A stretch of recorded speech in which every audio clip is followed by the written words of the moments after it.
Wadidaw, akhirnya One Piece chapter 1099 sudah keluar, Leo. Mari ucapkan terima kasih kepada Redon dari Arlong Park Forum. Baik, tanpa berlama-lama lagi, mari kita lanjut berlayar. One Piece chapter 1099 diberi judul Pacifist. Masuk ke Cover atau sampul permintaan pembaca yang menampilkan 3 tanuki sedang dipasang di rambut Oden. Kemudian chapter dimulai melanjutkan cerita chapter sebelumnya ketika halaman terakhir berakhir. Raja Bekori mendengar kabar tentang apa yang dilakukan oleh Raja Kerajaan Goa. Jadi sekarang dia melakukan hal yang sama di Kerajaan Sorbet untuk membakar desa-desa dan menembak orang-orang yang melakukan protes. Karena melihat hal tersebut, Kuma tidak tahan lagi sehingga dia menghancurkan istana dan juga mengalahkan Raja Bekori. Peristiwa ini terjadi kemudian disebut Revolusi Sorbet hanya oleh satu orang. Tak lama setelah itu di Marizoa, Saint Jai Garcia Saturn mendengar kabar tersebut dan tentang adanya raja baru di Kerajaan Sorbet. Bartholomew Kuma tidak bisa menolak permintaan rakyat, sehingga dia akhirnya menjadi raja Kerajaan Sorbet. Namun dia tetap saja tinggal di gereja, dan orang yang sebenarnya menjalankan Kerajaan Sorbet adalah Raja Bulldog, yang merupakan raja dari 2 generasi yang lalu.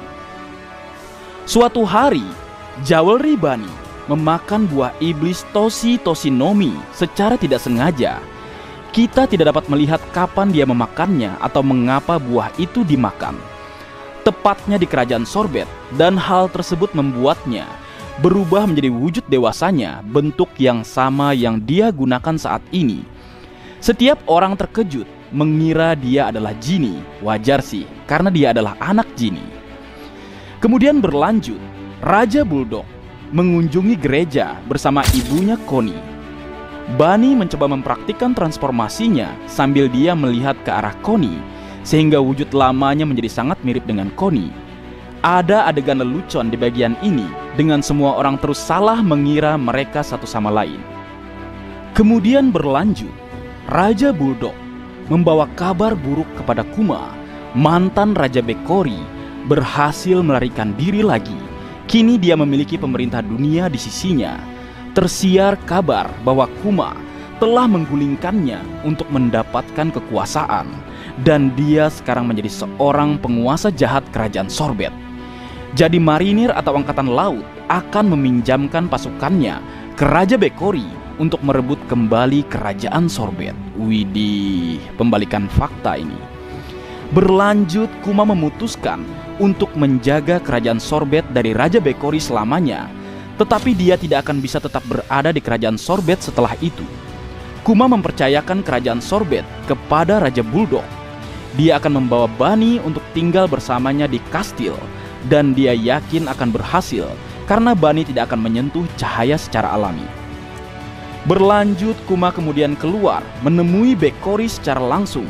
Bekori didampingi armada marinir di tengah laut. Bekori berkata, "Bunuh dia, dia adalah tiran yang mengambil kerajaan dariku," ujarnya. Kuma menenggelamkan semua kapal sendirian. Kita tidak bisa melihat apakah Bekori sudah mati atau belum. Setelah kejadian itu, Kuma melarikan diri ke laut dan menjadi bajak laut. Dia mempunyai banyak julukan jahat dan bounty yang sangat tinggi karena kekuatannya. Kita tidak bisa melihat bounty-nya di chapter kali ini. Sementara itu, Jewelry Bunny tinggal di bawah perawatan Connie di Kerajaan Sorbet. Jewelry Bunny berkata, "Saat aku berumur 10 tahun, aku akan menjadi bajak laut seperti ayahku," ucapnya. Kemudian Kuma berkeliling dunia mencari obat untuk penyakit Bunny. Dia mengunjungi semua pulau yang dia kirim kru topi jerami saat insiden Sabaudi. Dia berbicara dengan orang-orang Kerajaan Torino, dengan ilmuwan dan Witeria, dengan Herakles di Kepulauan Boin. Bahkan Abdullah dan Jet mencoba mendapatkan bounty Kuma, tapi Kuma menghancurkan kapal mereka. Widih, ternyata pulau-pulau tempat tujuan dari kru bajak laut topi jerami adalah pulau-pulau yang pernah dikunjungi oleh Bartholomew Kuma. Berlanjut, akhirnya Bartholomew Kuma bertemu kembali dengan Monkey D. Dragon di kapal Wind Granma di tengah laut. Semua revolusioner saat ini serta para komandan ada di kapal, kecuali Sabo dan Koala. Monkey D. Dragon memberitahu Kuma bahwa Ivankov dan Inazuma bahwa keduanya ditangkap dan dikirim ke penjara. Tidak ada rincian lebih lanjut tentang ini. Sementara itu Kuma telah menjadi raja tiran dan sekarang menjadi bajak laut. Belo Betty menanyakan sesuatu kepada Kuma. Belo Betty berkata, "Saya ingin menjadi Panglima Angkatan Darat Timur." Tetapi Dragon tidak mau memberikan posisi itu kepada siapapun kecuali kamu mengizinkannya, ucapnya kepada Kuma. Kemudian Kuma menjawab, "Jadi, seorang wanita dengan mulut buruk akan menjadi komandan. Baik-baik saja." Sepertinya Kuma teringat dengan sosok Genie yang memang ceplas-ceplos atau bermulut agak kasar, yang mungkin sekilas seperti Belo Betty. Berlanjut, Monkey D. Dragon berbicara dengan Kuma tentang Dr. Vegapunk. Monkey D. Dragon mengatakan dia tidak pernah merekomendasikan Dr. Vegapunk kepada Kuma, karena sejak saat itu mustahil bertemu Vegapunk saat dia berada di Fang Hazard. Namun sebuah kecelakaan baru saja terjadi di Fang Hazard, ledakan besar yang dilakukan Kaisar Klon, dan Dr. Vegapunk harus memindahkan laboratoriumnya. Dragon berkata, "Pertahanan laboratorium baru masih lemah, jadi kamu harus pergi dan menemuinya sekarang." Kuma berkata, "Terima kasih Dragon, jika berhasil menyembuhkan Bunny, saya ingin bertarung bersamamu lagi," ucapnya. Dan Monkey D. Dragon menjawab, "Serahkan saja nasib pada tiupan angin kawanku," ucapnya membalas. Widih, serahkan nasib kepada angin. Apakah itu sebuah petunjuk menurutmu, Leo? Mari berdiskusi. Kemudian berlanjut, kembali ke Jewelry Bunny. Dia belajar bertarung dan bahkan bisa mengalahkan orang dewasa dalam pertarungan tangan kosong, bahkan ketika dia berlatih dalam bentuk anak-anak. Kemudian Kuma tiba di kerajaan Sorbet untuk bertemu dengan Jewelry Bunny. Kuma membawa Bunny dalam sebuah kotak ke Pulau Egghead yang masih merupakan pulau musim dingin. Mereka kemudian bertemu dengan Dr. Vegapunk yang kepalanya masih besar. Jewelry Bunny bermain dengan Sentomaru, sementara Dr. Vegapunk dan Kuma masih berbicara. Dr. Vegapunk berkata kepada Kuma bahwa penyakit Bunny bisa disembuhkan. Dia akan menggunakan teknologi sel baru transplantasi yang belum digunakan di rumah sakit biasa manapun. Namun biayanya sangat tinggi, sama seperti pembuatan cyborg. Dr. Vegapunk menguji darah Kuma dan terkejut saat mengetahui Kuma adalah seorang bajak laut.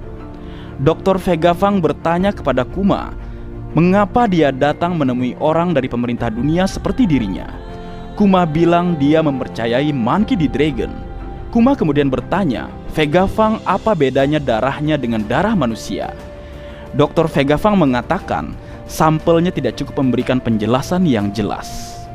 Vegapunk berkata, "Kuma, jadilah tuan rumah pasukan cloning yang ingin saya buat dan saya akan menyembuhkan Bunny secara gratis." Kuma kemudian menjawab, "Saya akan menerima syarat apapun untuk Bunny, tapi apa yang akan dilakukan cloningmu?" Dr. Vegapunk menjawab, "Mereka akan menjadi marinir atau angkatan laut. Saya akan membuat mereka menembakkan sinar laser untuk mengalahkan bajak laut jahat dan memiliki tubuh yang kuat untuk digunakan sebagai perisai orang yang tidak bersalah," ucapnya. Berpindah ke Marizoa, kita dapat melihat bahwa Saint Saturn sebenarnya mendengarkan seluruh percakapan mereka. Anjir, disadap Leo.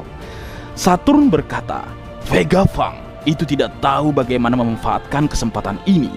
Aku punya ide lain." Kembali ke Pulau Egghead, Kuma dan Vegapunk masih berbicara. Kuma berkata, "Awalnya aku berencana menerima syarat apapun, meskipun kamu seorang iblis.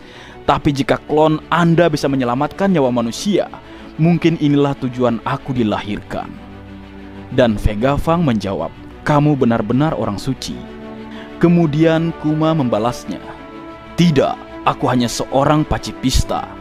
Kuma menggunakan kata Jepang dengan pacifista di katakana. Vegapunk membalasnya lagi. Seperti kata itu, mari kita gunakan istilah ini untuk menyebut pejuang masa depan yang akan kita ciptakan. Kebenaran terciptanya pacifista dan tujuan dia ada sebenarnya untuk menyelamatkan manusia sesuai dengan makna nama pacifista. Namun seperti yang kita tahu saat ini, pacifista justru berada di pihak yang melindungi kekuasaan yang bagai tirani, di mana kita semua tahu ada para Tenryubito atau kaum naga langit, para dewa palsu yang bertahta di Marizoa yang justru dilindungi oleh pacifista. Apakah pacifista akan kembali ke tujuan utamanya, tujuan semulanya? Karena saat ini memang sang pencipta ingin dilenyapkan oleh pemerintah dunia. Bagaimana menurut kalian, Leo? Dan selesai, minggu depan tidak libur. Mantap. Baik, mungkin segitu dulu yang bisa aku bagi bersama kalian, Leo. Semoga kalian terhibur dengan apa yang aku buat dalam kesempatan kali ini. Terakhir, jika ada kesalahan dalam pengucapan atau hal yang menurut kalian kurang pas atau kurang tepat, Marga Anime memohon maaf yang sebesar-besarnya. Sekian.